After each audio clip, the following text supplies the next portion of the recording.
From Texas is recognized for 4 minutes.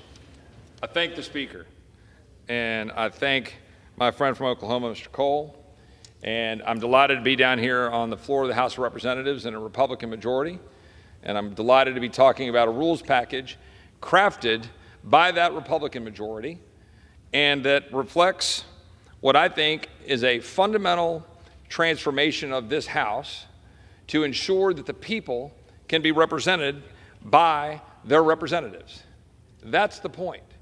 There's a reason that I've had great conversations with some of my colleagues on the other side of the aisle about why having 72 hours to read a bill, or why having a bill that isn't littered with Christmas tree additional subjects rather than single subjects, as my friend from Virginia, Mr. Griffith, articulated so well, or whether having germane amendments and being able to open up the floor by virtue of changing the rules or restoring the Holman rules so we can have an impact on agencies that are out of control and not responding to the people's house. There's a reason why those rules are so fundamentally important.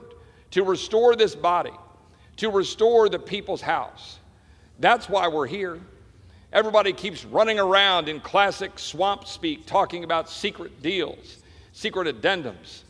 What we're talking about is how people come to an agreement in this town to ensure that we're going to carry out what we said we're going to do. The rules package is on full display.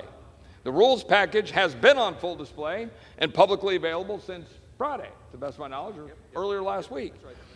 The text of that rules package has been something we could look at. And my friends are right. A good chunk of that text was the agreement reached a while back, a couple of weeks ago, a week or two ago, with one significant change: the single person motion to vacate, which is in the spirit of that which goes all the way back to Jefferson. In fact, we are currently now operating not under any rules. That's why we're having a debate. We're about to debate on adopting the rules. I could walk down right there into the well and file a motion to vacate, single person, right now, because that's the precedent. That's what we're operating under, because that goes back to Jefferson. The whole point here is trying to ensure that we're continuing the great history of the people's house. Yes, we have had conversations and agreements, as individuals are supposed to do, looking each other in the eye and saying, we're going to bring balanced budgets to the floor of the House. You bet that we've got agreements that we're going to do that. You bet that we've had agreements that we're going to bring the Texas border plan to make sure we secure the border, rather than perpetuating the fraud that the President of the United States continues to perpetuate, endangering the American people. You bet that we're bringing forward a promise to have legislation that will set term limits, because the American people are tired of a House that doesn't represent them.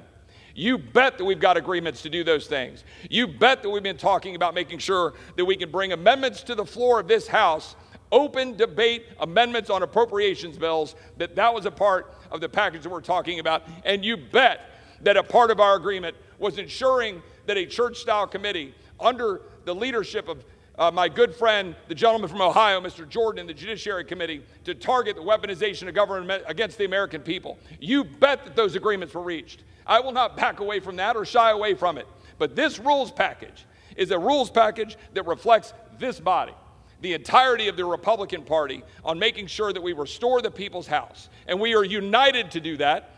We are coming out of last week strong, united to make sure that we stand up for the American people. And I encourage everybody to vote for this rules package, and I yield back. Members.